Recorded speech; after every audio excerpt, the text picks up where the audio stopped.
Bale guys, ganito nga pala yung una nating lagayan ng ating TV. Ito yung ating before, tapos ito naman yung after. 'Di ba ang liwalas tingnan kaysa sa dati? Siguro karamihan sa ating problemado sa mga gantong klaseng dumi na naiipon sa mga sulok-sulok ng ating mga bahay. Nung una pala'y bumili muna ako ng mga bakal galing sa junk shop, yung mga pinagputulan lang mga scrap, mas mura kasi yon. Yan nga pala yung gagawin kong bracket para nakalutang yung ating cabinet. Pagkatapos kong putulin, winelding ko na yan ng naka-eskwala. Tapos binutasan ko na rin yan para maitornilyo ko siya sa pader. Mas mainam na tornilyo kaysa sa tox para matibay talaga yung gawa. After na nag-layout na ako sa pader, yan, hinulugan ko na rin yan. Nilevel ko na yan para pantay. After ko magbutas sa pader, yan, sinukat ko na yung mga tornilyong gagamitin ko para sa ating mga bracket. Ang kaibahan nga pala niyan sa mga tox ay napakatibay talaga ng ganyang nakabolts. Makakasigurado ko talagang matibay yan kasi pwede mo talaga siyang sakyan.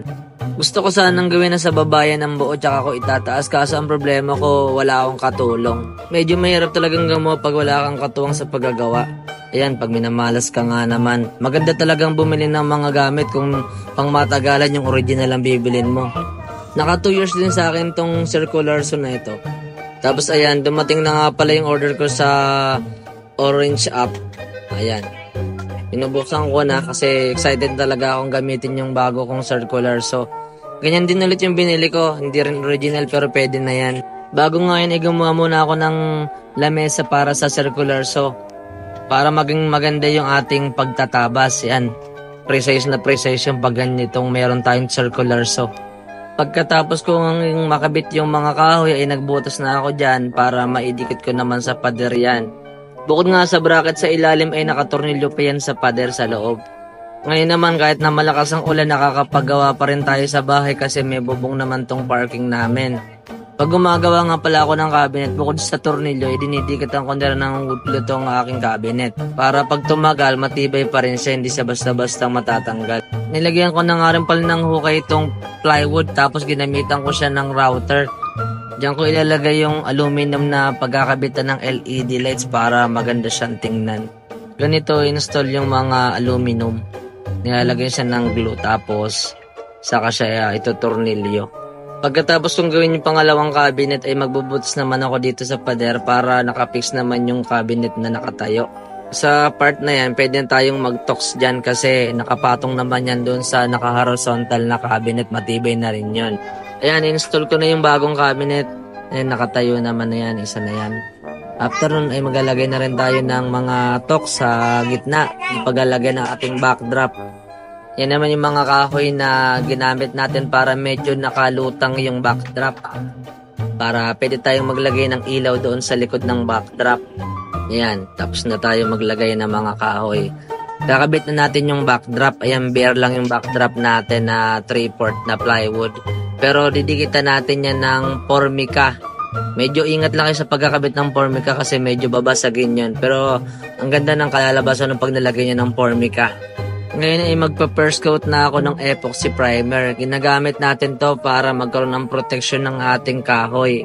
Sobrang bilis nga lang pala nitong matuyo. Ayan, tingnan mo, kinahaponan ay nakakasakay na si Chosen dyan. Gumawa na nga rin pala ako ng frame na para ikabit dito sa loob ng ating backdrop. Then ko ikakabit yung wall bracket para sa ating TV. Tapos yung mga malaking butas, minamasilya natin yan. Hindi kasi kaya yan ng mga glazing putty, masyadong malalaking mga butas. Pagkatapos ko dyan ay magkakabit naman ako ng LED dito sa ating mga aluminum. Sa mga time na yun ay nagpapaka-professional talaga tayo dyan, di ba? After nyan ay aalis natin yung adhesive sa likod ng LED para dumikit dun sa aluminum. After ma-install lahat ng LED ay tatakpan na natin siya ng cover para hindi ma-expose yung LED tapos mukha talaga siyang flat na flat pag natingnan mo. At ayan nga yung final result ng ating mga ilaw. Kinabukasan ay nagkaskas na tayo ng masilya. Tapos dumating na rin yung ating order ng mga wall-fluted panel. Tapos kakabit ko na rin yan. Si Paula na rin yung pinag-video ko kasi syempre mahirap din namang mag-video habang gumagawa. Sa totoo lang, nakakatagal talaga sa paggagawa yung pag-video eh. At charan, ayan, nakabit na natin lahat ng mga wall-fluted panel. Ayan, may pa-video tayo ngayong gabi para makita nyo na. Kinabukasan ay mag-apply na tayo ng ating glazing putty para sa ating plywood.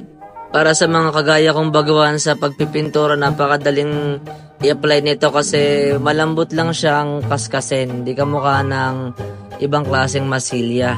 Aya't nagmano-mano nga lang pala ako sa pagkakaskas niya kasi nasira yung sander ko. Kinagabihan nga kinabit ko na yung TV kasi gustong gusto na talaga ni Chosen manood sa TV.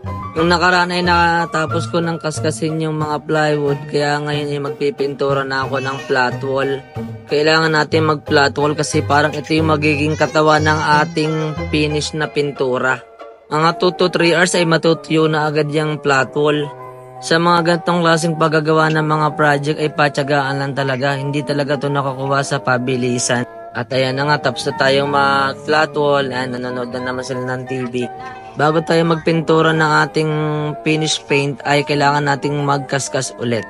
Sa mga di nga pala nakakalam ay meron ganitong klaseng foam brush. Ginagamit to para sa finish paint. At ayan, charan, tapos na. Siyempre, pag meron tayong cabinet, siyempre, kailangan din natin ng mga pang-display. Kaya ito, ginawa na natin yung mga display natin, yung mga Gundam. Mura lang naman yun, pero wag nyo lang itanong kung magkano. Tapos dumating na rin tong aking in-order na speaker para dito sa akin TV rack. Bale, ihahabol ko na lang yung speaker stand kasi nakalimutan ko siyang orderin. Bale, sobrang ganda nga talaga ng sound nito. Ilagay ko na lang yung link kung gusto nyong umorder. Nakagawa na nga lang pala ako ng mga pintuan tapos kinakabit ko na rin yung mga concealed hedges.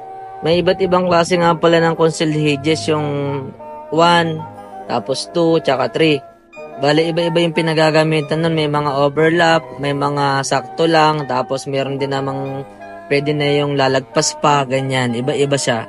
Bale, panoorin nyo na lang sa YouTube yung pagkakaiba-iba ng mga hedges para hindi kayo malito.